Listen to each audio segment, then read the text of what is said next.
I'm gonna be honest. Khaled might have to fight Drake.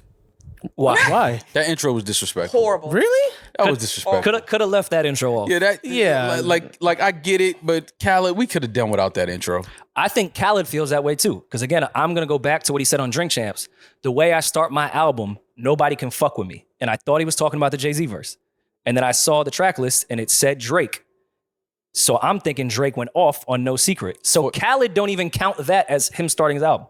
There's no way Khaled said no one could fuck with me after this 47 seconds of secrets Drake was telling. Yeah.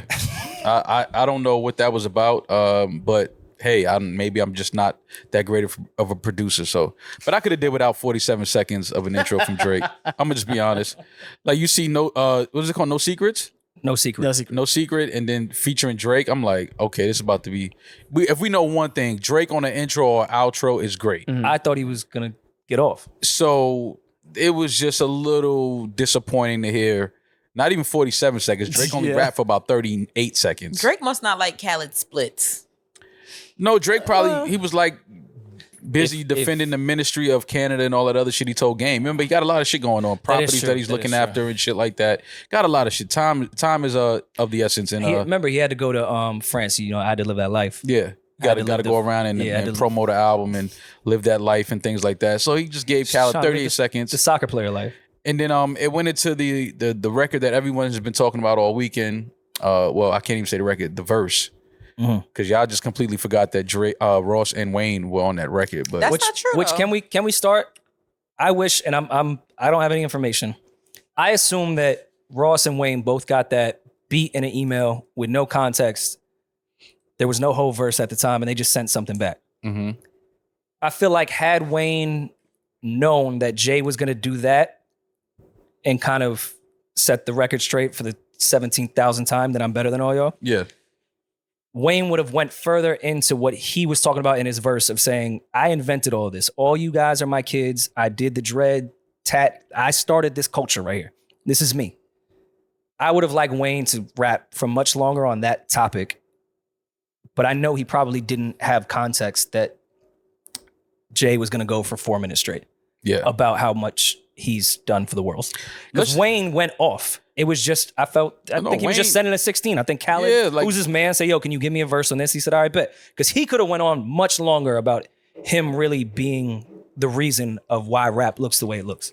I'm going to be honest. Ross and Wayne shouldn't have been on that record. I agree. I think the intro should have just been Jay. Yeah, that's a Jay-Z intro. That should have been the intro to the album, honestly. Just let Jay have that and then put that Ross and Wayne verse on something else, because Ross got off on that and Wayne got off on that. But it's just that what Jay did after them, it just kind of took, the light away from what they did. And it's not no knock to, they didn't like not perform on the record, but what Jay did was just something different. Because we don't get a lot of Jay verses unless it's his project. It just was too much. I think it was too much for Ross and Wayne to kind of try to stand next to. And I think that Ross verse and Wayne verse, they should have did that on another track. I think that whole verse should have been the intro to the album. I think if Wayne would have went for longer and they take Ross off, I think that would have been a really good. So you wasn't fucking with Ross verse? I just don't think it's a good Ross verse, but when you put it in context to even Wayne's quick verse, it doesn't stand. Even Wayne's quick verse was still talking about the same type of thing that Jay was talking about. It was just condensed, Yeah. So we're the goats. Yeah, we're the goats. That's exactly. Long story short, you guys are all here because of us. Yeah. No, I get it. I just, again, Jay's verse was so different, and the talk is just so different, and what he was getting off, and he's touched on things that he, it was just different. If Wayne centers, and we know Wayne could rap forever if he wants to. Oh yeah. If he centered the whole verse around dreadlocks, face tats, I'm the apex, I made the culture, what up, twin? Like, if his whole verse was centered around that, that could have been one of the more classic rap records ever. In how we're seeing hip hop age of Wayne and Jay just going back and forth of how they kind of created everything that we do know right now. We also didn't need John Legend on the end of that. Yeah, I thought Friday did his thing on the hook. I really liked his hook. Yeah. I get it. It was an obvious John Legend outro, especially with God. But we just don't need. See, sometimes you can overproduce a record. Yep. I completely agree. And we just didn't. We love John Legend, obviously, but we didn't need him there. Love John, didn't need him right there. I had an idea. I just I'm not playing Monday morning quarterback. I thought it would be cool, on Volume 3 and on the Carter 2, how Jay and Wayne did the same beat 3 times or 2 times in the album. Mm-hmm. It was the outro, the fly-in.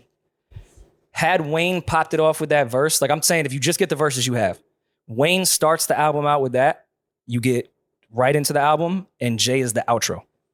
Same beat, same shit. You start the album with Wayne doing that, you end the album with Jay on the same beat.